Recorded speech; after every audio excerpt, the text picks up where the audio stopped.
Fundamentals of Sanatana பயிற்சி பட்டறை நேரடி மற்றும் இணைய வழி வகுப்புகள் டிசம்பர் 13 முதல் 17 வரை. தொடர்புக்கு 7338824242. நாட்டின் முதலமைச்சருடைய வழிகாட்டுதலின்படி தமிழ்நாடு முழுவதிலும் வடகிழக்கு பருவமழை தொடங்கிய நாளிலிருந்து எல்லா இடங்களிலும் மருத்துவ முகாம்கள் நடைபெற்றுக் கொண்டிருக்கிறது. அக்டோபர் திங்கள் 15ஆம் தேதி தொடங்கி தமிழ்நாடு முழுவதிலும் நடத்த தொடங்கிய அந்த வடகிழக்கு அந்த முகாம்கள் என்பது மழைக்கால சிறப்பு மருத்துவ முகாம்கள் இன்றைக்கும் தொடர்ந்து நடைபெற்று கொண்டிருக்கின்றது. இதுவரை தமிழ்நாட்டில் கடந்த 1.5 மாதங்களாக நடைபெற்றிருக்கிற ஒட்டுமொத்த முகாம்களின் எண்ணிக்கை 62,741. மருத்துவத்துறையின் வரலாற்றில் ஒரு 1.5 மாத காலத்தில் வடகிழக்கு பருவமழைக்கு 62,000க்கும் மேற்பட்ட மருத்துவ முகாம்கள் நடத்தப்பட்டது இதுவே முதல் முறை. அந்த வகையில் இதுவரை நடத்தப்பட்ட முகாம்களின் எண்ணிக்கை 62,741. இதில் பயன்பெற்றிருப்பவருடைய எண்ணிக்கை 34,05,386 பேர் இதன் மூலம் பயன்பெற்றிருக்கிறார்கள்.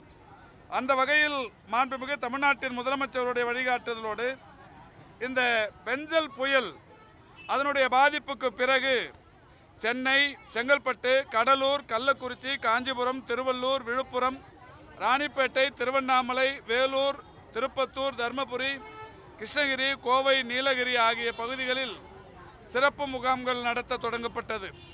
பெஞ்சல் புயலை ஒட்டி நடத்தப்பட்ட இந்த முகாம்களை பொறுத்தவரை நேற்று மாலை வரை 1ஆம் தேதி தொடங்கி நேற்று மாலை வரை நடத்தப்பட்ட முகாம்களின் எண்ணிக்கை 5,056. இந்த 5,056 முகாம்களில் 2,95,010 பேர் பயன்பெற்றிருக்கிறார்கள். ஒட்டுமொத்தமாக வடகிழக்கு பருவமழைக்காக நடத்தப்பட்ட முகாம்களின் எண்ணிக்கை 62,741. பயன்பெற்றவர்களுடைய எண்ணிக்கை 34,05,386. பெஞ்சல் புயல் பாதிப்புக்காக குறிப்பிட்ட மாவட்டங்களில் மட்டுமே நடத்தப்பட்ட முகாம்களின் எண்ணிக்கை 5,056. பயன்பெற்றவர்களுடைய எண்ணிக்கை 2,95,010. இந்த வகையில் சைதாப்பேட்டையில் இன்றைக்கு வடகிழக்கு பருவமழையை ஒட்டியும் மாண்புமிகு தமிழ்நாட்டின் துணை முதலமைச்சர் உதயநிதி அவர்களுடைய பிறந்த நாளினை ஒட்டியும் தமிழ்நாட்டில் இருக்கிற முன்னணி மருத்துவ நிறுவனங்களான அப்போலோ மருத்துவமனை, போரூர் ராமச்சந்திரா மருத்துவமனை, காவேரி மருத்துவமனை, எம்ஜிஎம் மருத்துவமனை, சிம்ஸ் மருத்துவமனை, தாகூர் மருத்துவக் கல்லூரி மருத்துவமனை, கற்பக விநாயகா மருத்துவக் கல்லூரி மருத்துவமனை என்று தமிழ்நாட்டில் பிரபலமான மருத்துவமனைகள் இன்றைக்கு சைதாப்பேட்டையில் முகாம்களை நடத்தி கொண்டிருக்கிறார்கள். சைதாப்பேட்டையை பொறுத்தவரை 7 மாநகராட்சி வட்டங்கள் இருக்கிறது. ஒவ்வொரு வட்டத்திலும் ஒரு மருத்துவ முகாம் என்கின்ற வகையில் ஒரு வட்டத்தில் அப்போலோ மருத்துவமனையும், ஒரு வட்டத்தில் காவேரி மருத்துவமனையும், ஒரு வட்டத்தில் எம்ஜிஎம் மருத்துவமனையும், இன்னொரு வட்டத்தில் சிம்ஸ் மருத்துவமனையும், ஒரு வட்டத்தில் கற்பக விநாயகா, இன்னொரு வட்டத்தில் தாகூர் என்று பல்வேறு சிறப்புக்குரிய மருத்துவ நிர்வாகங்கள் அந்த மெகா மருத்துவ முகாம்களை நடத்தி கொண்டிருக்கிறார்கள்.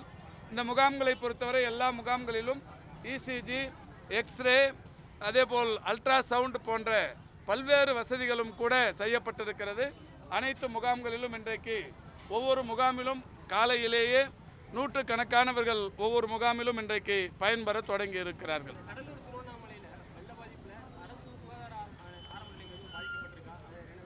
இல்லை, ஒரே ஒரு விழுப்புரத்தில் மட்டும் ஒரு ஆரம்ப சுகாதார நிலையத்தில் அந்த மருத்துவ உபகரணங்கள் தண்ணீர் ஏறியது, அதனால் பாதிக்கப்பட்டது. இப்போ அதை ரீப்ளேஸ் பண்ணிட்டோம். என்னென்ன மாதிரியான அந்த உபகரணங்கள் பாதிக்கப்பட்டதோ, இருவேல்பட்டு என்கின்ற ஒரு கிராமம், அது உடனடியாக மாற்றியாச்சு. கடலூரில் அந்த மாதிரி எங்கேயும் இல்லை. இப்போது மற்ற மாவட்டங்கள்லேயும் கூட மருத்துவமனைகள் பாதிப்புக்குள்ளாகவில்லை என்றாலும் மாண்புமிகு தமிழ்நாட்டின் முதலமைச்சருடைய வழிகாட்டுதலோடு கள்ளக்குறிச்சியாக இருந்தாலும், கடலூராக இருந்தாலும், விழுப்புரமாக இருந்தாலும், திருவண்ணாமலையாக இருந்தாலும், கிருஷ்ணகிரியாக இருந்தாலும், இப்போ தர்மபுரி போன்ற அனைத்து மாவட்டங்களிலும் இந்த முகாம்கள் என்பது 1ஆம் தேதி தொடங்கி இன்று வரை நடத்தப்பட்டு கொண்டிருக்கிறது.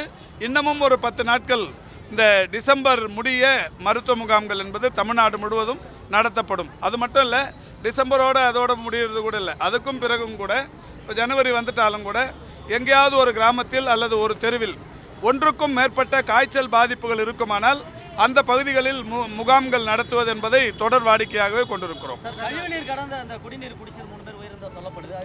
இல்லை 3 பேர் உயிரிழந்ததே இல்லைங்க. 2ங்கிறத ஏற்கனவே உறுதிப்படுத்திட்டோம். ஒரு 88 வயதானவர், அவர் வந்து நீண்ட நாட்களாக படுக்கையில் இருந்தவர். 2 தான் அந்த பாதிப்பில் இருந்தவர்கள்.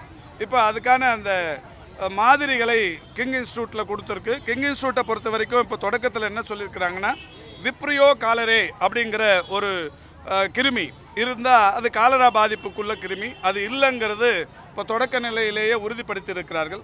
அப்போது இன்னும் வேறு கிருமிகள் ஏதாவது இந்த வயிற்றுப்போக்குக்கு காரணமான ஈகோலி, ஃபேஷியல் ஒரிஜின், ஸ்ட்ரெப்டோகோக்கஸ் என்கின்ற இந்த மற்ற கிருமிகள் இருக்கிறதா என்பது குறித்து ஆராய்ச்சி செய்ய சொல்லியிருக்கிறோம். அந்த அவர்களுடைய ஆராய்வுக்கு பிறகு முடிவுகள் வரும், அதை நாங்கள் உங்களுக்கு தெரிவிக்கிறோம்.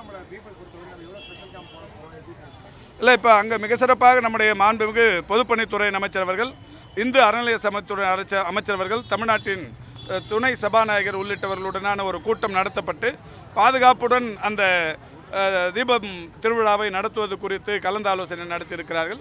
நாங்களும் சம்பந்தப்பட்ட நம்முடைய மருத்துவத்துறையின் சார்பில் அங்கே இருக்கிற ஜேடிகேல சொல்லி எத்தனை லட்சம் மக்கள் வருவார்களோ அத்தனை லட்சம் மக்களுக்கும் இதுவரை செய்யப்படாத அளவுக்கு கூடுதலாகவே மருத்துவ முகாம்கள் எவ்வளவு தேவையோ அவ்வளவு வைத்துக்கொள்ள ஏற்பாடு செய்ய சொல்லியிருக்கிறோம். அதற்கு தேவையான மருந்துகளை டிஎன்எம்எஸ்சிலிருந்து அந்த இதுக்கு வந்து ட்ரக் வேர் ஹவுஸுக்கு அனுப்பியிருக்கிறோம்.